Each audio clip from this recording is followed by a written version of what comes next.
cadre de nos journées de prière pour la semaine oblate, je vais donner un thème sur des Masnodes et les pauvres.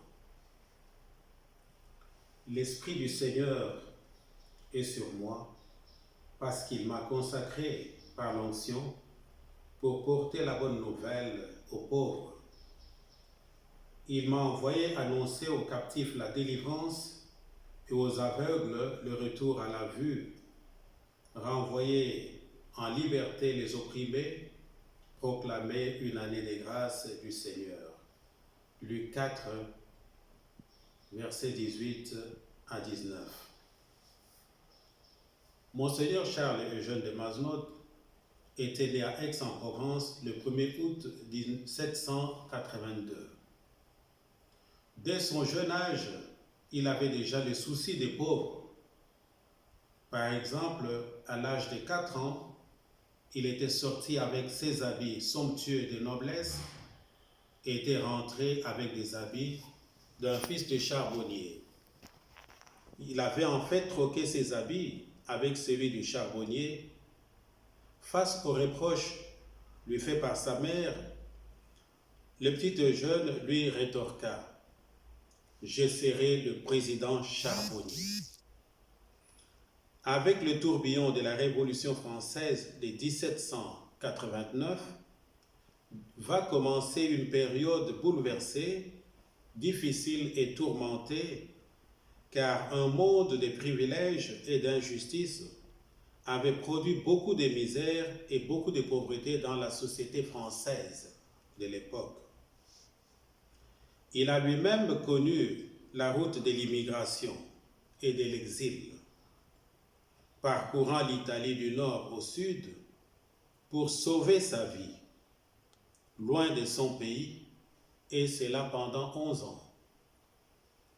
L'Église de cette époque ne touchait qu'un cercle restreint des pratiquants restés fidèles, tandis que le bas peuple n'était pas atteint par le prêtre.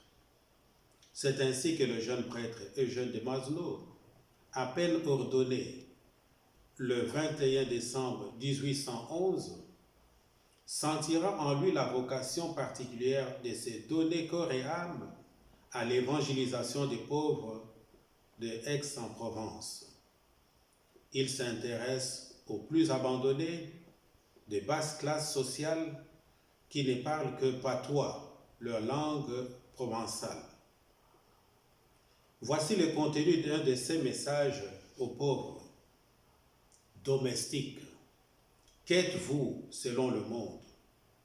Une classe de gens esclaves de ceux qui vous payent, exposés au mépris et à l'injustice, et souvent même au mauvais traitement des maîtres exigeants qui croient acheter le droit d'être injustes envers vous par le faible salaire qu'ils vous accordent. Venez maintenant apprendre de nous ce que vous êtes aux yeux de la foi, pauvres de Jésus-Christ, affligés, malheureux, souffrants, infirmes, couverts d'ulcères.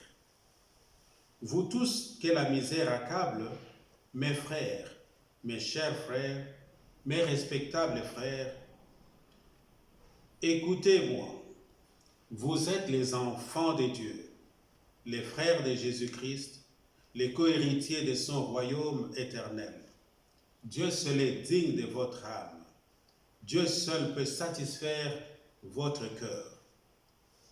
C'est avec ce titre de noblesse clairement dévoilé que Eugène de Masnode fera renaître l'espérance dans le cœur des petits gens.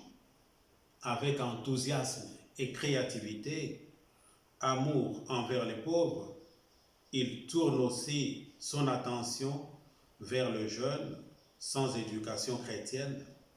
Il assiste les malades, les prisonniers et voulait toujours être proche des plus pauvres, démunis et abandonnés. La congrégation fondée par Eugène de Masnode depuis 200 ans s'étend sur les 5 continents et continue à s'occuper de l'évangélisation du monde des pauvres aux multiples visages, les pauvres des campagnes, les marginalisés, les méprisés, les prisonniers, les migrants, etc. Il m'a envoyé évangéliser les pauvres. Pour cela, il faut non seulement oser grand, mais aussi tout oser pour la cause du Christ et le salut des pauvres. Donné aujourd'hui, le lundi 18 mai 2020.